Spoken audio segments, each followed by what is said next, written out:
जय माता की। आप सभी का हमारे YouTube चैनल जय माता की एक प्रार्थना में हार्दिक अभिनंदन है। आज हम रामायण कथा का अयोध्या कांड का 11वें और 12वें अध्याय को सुनेंगे। 12वां अध्याय अयोध्या कांड का अंतिम अध्याय है। इससे पहले कि हम कथा को शुरू करें, अगर आप चैनल पर अभी नए आए हैं या आप मेरी आवाज़ को पहली बार सुन रहे हैं तो चैनल को सब्सक्राइब कर लीजिए और घंटी जैसे दिखने वाले बटन को भी दबा लीजिए ताकि आने वाली नई वीडियो की नोटिफिकेशन आपको सबसे पहले और आसानी से मिल सके। तो शुरू करेंगे आज की कथा। कथा को शुरू करने से पहले भगवान श्री राम का एक बार जय जयकार करेंगे। श्री राम जय जय राम, श्री राम जय जय राम, श्री राम जय जय राम, जय जय श्री राम। तो आज जानते हैं अयोध्या कांड का 11वां अध्याय। पिछले अध्याय में हमने जाना कि भरत अपने भाई राम और लक्ष्मण और भाभी सीता को मिलने के लिए जाने के लिए तैयार हो गया। वो उनको वापस महल में लाना चाहता था और उसने कहा कि मेरे जाने की व्यवस्था की जाए। और इतना सुनते ही भरत के जाने की तैयारी शुरू हो गई और फिर सारे नगर में आनंद छा गया। भरत के जाने की सभी व्यवस्थाएं पूरी हो गई और रास्ते को साफ किया जाने लगा। अब उससे आगे की कथा को हम जानेंगे। 11वां अध्याय में भरत रथ पर सवार होकर के निकल पड़े। उनके साथ में न सिर्फ चतुरंगिनी सेना थी बल्कि समस्त मंत्रीगण, तीनों माताएं और अनेक नगर निवासी भी थे। हाथी घोड़ों से सुसज्जित उनका काफिला धूल उड़ाता हुआ दक्षिण दिशा की ओर चल पड़ा। गंगा तट पर स्थित श्रृंगवेरपुर में काफिला पहुंचा तो वहीं पर उन्होंने अपना डेरा डाल दिया,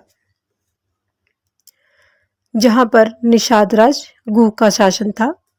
निषाद राज गुह को जब यह सूचना मिली कि भरत अपनी विशाल सेना के साथ राम के अनुसंधान में जा रहे हैं तो वह घबराया।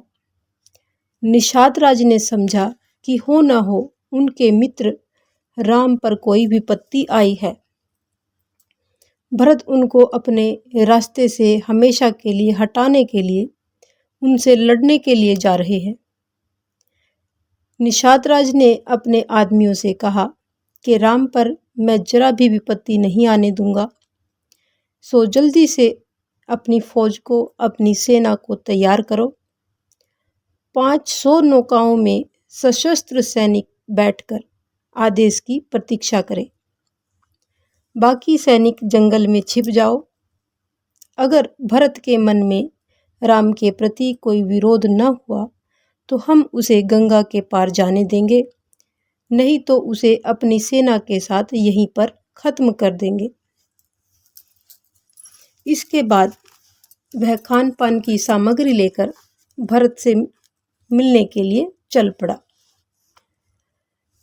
निषाद राज को मन में शंका हुई कि कहीं ये राम को खत्म करने के इरादे से भरत न आया हो, तो इसलिए अपनी पूरी सेना को तैयार कर लिया किसी भी तरह की अनहोनी से बचने के लिए।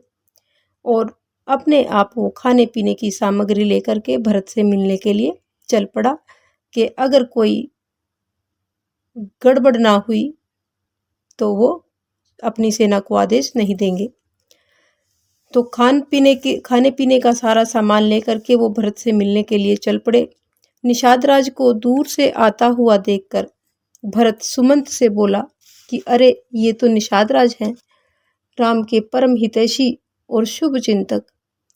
देखिए, अपने साथियों के साथ इधर ही चले आ रहे हैं। हमसे मिलने के लिए। उन्हें जरूर मालूम होगा कि राम किस दिशा में वन की ओर गए हैं। निषाद राज जब पास आया और उपहार आदि देकर के बोला कि राजकुमार, आपका स्वागत है। इस तरह अकस्मात इधर आने का क्या कारण है, क्या आप मुझे ये सब बताएंगे? तो आगे भरत कहते हैं कि हे निषाद राज, तुमसे क्या छिपाना, तुम तो हमारे शुभ चिंतक हो। दरअसल मैं राम से मिलने भारद्वाज आश्रम की ओर जा रहा हूँ, मगर यहाँ का मार्ग मेरे लिए अनजान है। ये रास्ते मेरे लिए अनजान है और मुझे यहाँ की कोई जानकारी नहीं है, और कृपया आप हमारी मदद कीजिए। इस पर निषाद राज कहते हैं कि आप निश्चिंत रहें राजकुमार, मेरे रहते आपको कोई भी कष्ट नहीं होगा और मेरे आदमी यहाँ के चप्पे चप्पे से परिचित हैं, यानी सभी जगह की उनको जानकारी है। वे आपको रास्ता दिखा देंगे। निषाद राज ने कहा, मगर राम से मिलने के लिए जाते समय इतनी भारी सेना ले जाने का क्या अर्थ है? कृपया आप मेरी इस शंका को दूर कीजिए। तो भरत बोले कि भीलराज निषाद राज, आपकी शंका निर्मूल है, बेवजह है आपकी शंका। राम तो मेरे लिए पिता के समान है। मैं उन्हें अयोध्या वापस लेने के लिए जा रहा हूँ। देखिए, मेरे साथ मेरे मंत्री भी हैं, राजपुरुष भी हैं और मेरी माताएं भी हैं। निषाद राज की सारी शंका जाती रही और वह खुश होकर के बोला कि वाह भरत, तुम तो महान हो।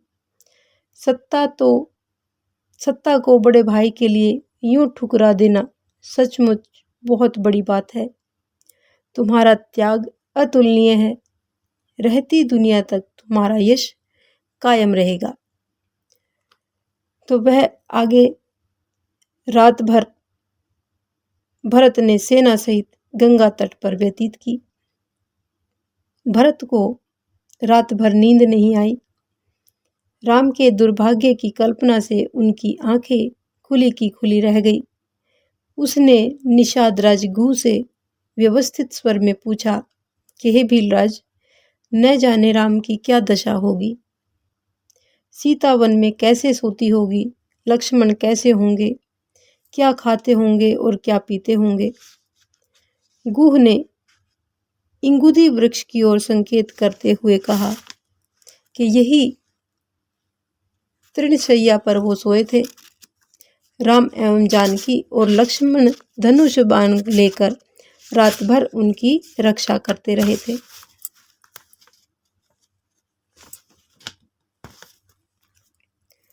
भरत की आंखें नम हो गई और उसने अपनी माताओं को वह स्थान दिखाया जहां पर राम सोए थे और बोला कि उफ, राम ने मेरे कारण इतना कष्ट सहा।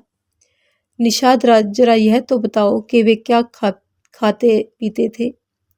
मैं तो उनके लिए ढेर सारी खाद्य सामग्री लाया था, मगर उन्होंने छुई भी नहीं। निषाद राज ने कहा कि मैं उनके लिए बहुत सारी खाद्य सामग्रियां लेकर के आया था, खाने पीने का काफ़ी सामान मैं लेकर आया था, लेकिन उन्होंने उस सामान को छुआ तक नहीं और केवल कंद मूल खा करके उन्होंने अपना गुजारा किया। एक रात यहाँ पर विश्राम करके वे जटाएं बना करके, अपने बालों की जटाएं बना करके गंगा नदी को पार करके चले गए। यह सब मेरे कारण ही तो हुआ। न जाने माँ को क्या सूझा कि इतना बड़ा कांड कर डाला। भरत ने बड़े दुखी स्वर में कहा कि ये सब कुछ मेरी वजह से हुआ है और न जाने मेरी माँ के दिमाग में ये बात क्या आई कि उन्होंने इतना बड़ा कांड कर डाला, जिसकी वजह से पिता भी चले गए और भाई भी वन को चले गए। राजप्रसादों में पले मेरे भाई व जनक दुलारी आज मेरे कारण दर दर की ठोकरें खा रहे हैं। आज से मैं भी उन्हीं की तरह आचरण करूंगा। मैं भी राजसी ठाठ बाट को त्याग दूंगा। मैं प्रतिज्ञा करता हूँ, यानी मैं सुगंध खाता हूँ कि आज से मैं भी जमीन पर ही सोऊंगा, कंद मूल खाऊंगा और अपने बालों की जटा बना लूंगा।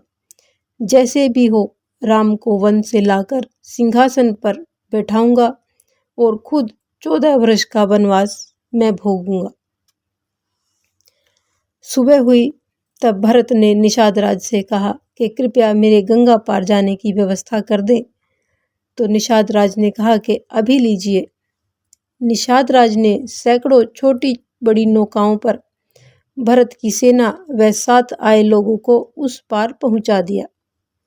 भरत व उसकी माताएं मंत्रियों व गुरुजनों के साथ बड़ी सी नौका में बैठी। गंगा तट पर अजीब सा कोलाहल मच गया। गंगा पार करके भरत की यात्रा फिर से शुरू हुई।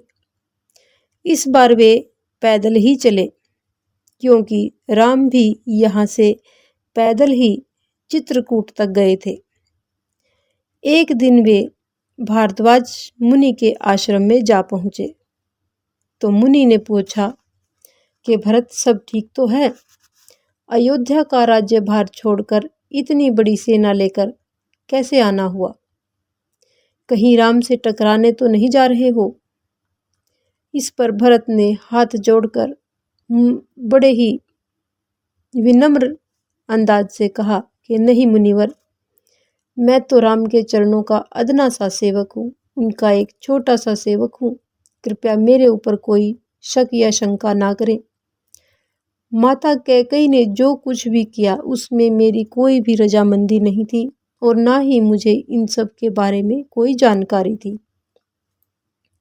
मैं तो अपने भाई राम को वापस लेने के लिए जा रहा हूँ। उनसे क्षमा मांगकर राज्य संभालने के लिए कहूँगा। तुम्हारा विचार अति उत्तम है भरत, मुनिवर भारद्वाज बोले। तुमने अपने कुल के गौरव की रक्षा कर ली। सुनो वत्स, इस वक्त राम, सीता व लक्ष्मण चित्रकूट में रहते हैं।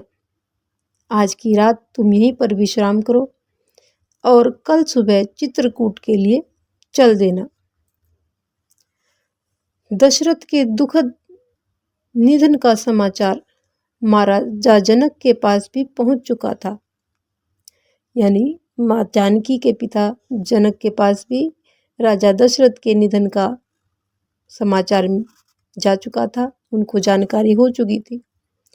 जनक ने तत्काल ही कुछ अपने दूतों को अयोध्या भेजा ताकि वास्तविक स्थिति का पता लगा सके और वो जान सके कि वहां पर क्या कुछ चल रहा है। दूतों ने वापस लौटकर बताया कि अयोध्या तो सूनी पड़ी है। भरत माताओं, मंत्रियों व ऋषि मुनियों के साथ चित्रकूट की ओर जा चुके हैं, जहां पर राम वनवास भोग रहे हैं। यह सुनते ही जनक भी अपने परिवार सहित चित्रकूट की ओर चल पड़े। साथ में मंत्री तथा राजकर्मचारी भी थे। चित्रकूट के पास पहुंचकर भरत व जनक ने अपना पड़ाव डाल दिया। तो ये 11वां अध्याय यहीं पर संपन्न हुआ। अब जानते हैं 12वां अध्याय। राम सीता को चित्रकूट की शोभा दिखा रहे थे। पास ही महाकोलाहल सुन के वे चौंक पड़े और उन्होंने लक्ष्मण से कहा कि देखो भाई, यह शोर कैसा है? लग रहा है कोई विशाल जनसमूह इधर ही चला आ रहा है। लक्ष्मण ने एक वृक्ष पर चढ़कर देखा, भरत एक विशाल सेना के साथ इधर ही आ रहे हैं और बोला कि भैया, लगता है भरत राज्य पाकर संतुष्ट नहीं हुआ है। वह सेना लेकर आपसे युद्ध करना चाहता है ताकि आपको निहत्थे पराजित करके निश्चिंत हो जाए। इस पर राम मुस्कुराकर बोले कि तत्काल कोई निष्कर्ष नहीं निकालना चाहिए लक्ष्मण, उन्हें पास आने दो। भरत जैसे ही राम से मिला तो उनके चरणों पर फूट फूट करके रोया। उसने पिता की मृत्यु का समाचार सुनाया तो राम अत्यंत दुखी हुए। भरत बोले कि मुझे ऐसा राजपाट नहीं चाहिए भैया, उस पर आपका ही अधिकार है। अयोध्या चलकर आप अपने सिंहासन को संभालिए। यह सब मुझसे नहीं होगा भरत, राम बोले। कि मैंने पिता के आदेश से वन जाना स्वीकार किया है। उनके वचन के विपरीत काम करके मैं उनकी आत्मा को कष्ट नहीं पहुंचाना चाहता। चित्रकूट में उन लोगों ने कई दिनों तक अपना डेरा जमाया। राम से सबका यथा योग्य आदर सत्कार किया। यानी राम ने जितने भी लोग आए हुए थे अपने सामर्थ्य के अनुसार उनका यथा आदर सम्मान किया। भरत ही नहीं, महर्षि वशिष्ठ, सुमंत, जाबाली, महाराज जनक आदि सभी ने राम को अयोध्या चलकर राज्य संभालने के लिए कहा, परंतु राम अपने पिता के वचन को कैसे झुठलाते। वे अपने निर्णय से टस से मस नहीं हुए। राम बोले कि पिताजी भरत को ही राज्य देने की बात कह गए हैं। यही उचित है कि भरत उनकी आज्ञा का पालन करे, वह अयोध्या चला जाए। भरत ने जब देखा कि राम किसी भी तरह से नहीं मानेंगे, तब अत्यंत लाचारी के साथ बोले कि मैं यहाँ से तभी जाऊंगा जब आप अपना कोई चिन्ह मुझे देंगे। वही चिन्ह अयोध्या में आपका प्रतिनिधि होगा।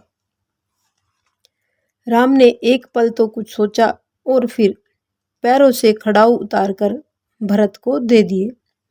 यानी राम ने थोड़ी देर सोचने के बाद अपने पैरों में जो खड़ाऊ पहनी हुई थी वो भरत को दे दी। राम की चरण पादुका लेकर जब सब लोग चित्रकूट से विदा हुए, यानी सभी लोग वहां से विदा हो गए राम की चरण पादुका को लेकर के। महाराज जनक कुछ दिनों तक अयोध्या ही रहे, फिर सबको सांत्वना देकर मिथिला चले गए। अयोध्या में सभी ने भरत को राज्य सिंहासन पर आसीन होने का अनुरोध किया, मगर भरत ने सिंहासन पर खुद न बैठकर राम की पादुकाओं को प्रतिष्ठित कर दिया। यानी भरत ने राज्य सिंहासन पर खुद बैठने की बजाय जो भगवान राम की, अपने भाई राम की जो वो चरण पादुकाएं अपने साथ लेकर आए थे, उन्हीं चरण पादुकाओं को उन्होंने वहां पर प्रतिष्ठित कर दिया सिंहासन पर, और अपने परिवार का उत्तरदायित्व शत्रुघ्न पर सौंप दिया और स्वयं राम की तरह तपस्वियों का बाना धारण करके वह भूमि पर ही सोता और रूखा सूखा खाता, और उसने अपनी जटाएं भी बना ली थी। भरत का यह व्रत 14 वर्ष तक निरंतर चलता रहा। उसका प्रण था कि राम वापस अयोध्या न आए तो वह अग्नि में कूद करके आत्महत्या कर लेगा। भरत के चले जाने पर राम भी बहुत उदास हो गए। सभी लोगों से दोबारा मिलकर उनका मन अशांत हो गया था। उनकी यादों ने उन्हें ऐसा आ घेरा कि चित्रकूट में रहना दूभर हो गया। यानी चित्रकूट में रहना उनका बहुत मुश्किल हो गया। उन सभी की यादों, जो उनसे मिलने के लिए सब लोग परिवार के सदस्य आए थे, उन सब से मिल के उनकी यादें उनको घेर के बैठी थी और वो बार बार उन्हीं को ही याद किए जा रहे थे। विराट जनसमूह के पड़ाव और हाथी घोड़ों के कारण वह स्थान गंदा हो गया था। उन्होंने चित्रकूट से अपना डेरा उठाया और लक्ष्मण व सीता के साथ जा पहुँचे ऋषि अत्रि के आश्रम में। महर्षि अत्रि व उनकी पत्नी अनसुया ने अतिथियों का आदर सत्कार किया। अनुसुया ने सीता को पत्नी धर्म समझाया और उपदेश दिए। दूसरे दिन राम आगे की यात्रा के लिए चलने के लिए तैयार हुए तो उन्हें विदाई देने के लिए वन के अनेक ऋषि मुनि वहां पर आ गए और उन्होंने कहा कि हे दशरथ नंदन, आपके पराक्रम को कौन नहीं जानता। इन वनों में अत्यंत भयावह जीव जंतु रहते हैं, यानी बहुत ही डरावने जीव जंतु इस घने वन में, घने जंगल में रहते हैं। जो वनवासी ऋषि मुनियों को बहुत ही परेशान करते हैं और उन्हें बहुत कष्ट देते हैं। उन अनेक राक्षसों व सर्पों ने निरीह लोगों को मार डाला है। निरीह यानी बहुत सारे निर्दोष लोगों को राक्षसों और सर्पों ने, सांपों ने मार डाला है। अतः आपसे निवेदन है कि इन्हें समाप्त करके हमारी रक्षा कीजिए। उन मुनियों ने राम जी से इस तरह से प्रार्थना की कि हे दशरथ नंदन, आप अपने पराक्रम से इन राक्षसों और जो सर्प हैं उनसे हमें छुटकारा दिलाइए, जो हमें बहुत कष्ट देते हैं, और आप इन सब को समाप्त करके हमारी इनसे रक्षा कीजिए। तो राम ने कहा कि ऐसा ही होगा तपस्वियों। इतना कहकर राम, सीता व लक्ष्मण के साथ महावन में प्रवेश कर गए, जैसे सूर्य बादलों के पीछे छिप गया हो। तो ये था अयोध्या कांड का 12वां और अंतिम अध्याय, जो यहीं पर संपन्न होता है। इसके साथ ही हम अपनी आज की कथा को यहीं पर विराम देंगे। आगे की कथा अगली वीडियो में हम जानेंगे। एक अगला अध्याय, अगला कांड, अरण्य कांड। अगर आपको हमारी ये कथा पसंद आए तो एक लाइक का बटन अवश्य दबाएं, और अगर आपको हमारी ये कथा पसंद नहीं आती है तो आप डिसलाइक का बटन भी दबा सकते हैं। इस प्रकार की और भी अन्य धार्मिक रोचक कथा कहानियों को जानने सुनने के लिए हमारे चैनल पर बने रहें। तो मिलते हैं आपसे रामायण के अगले अध्याय, अगले कांड, अरण्य कांड में। तब तक के लिए जय माता की, जय श्री राम, जय जय श्री राम।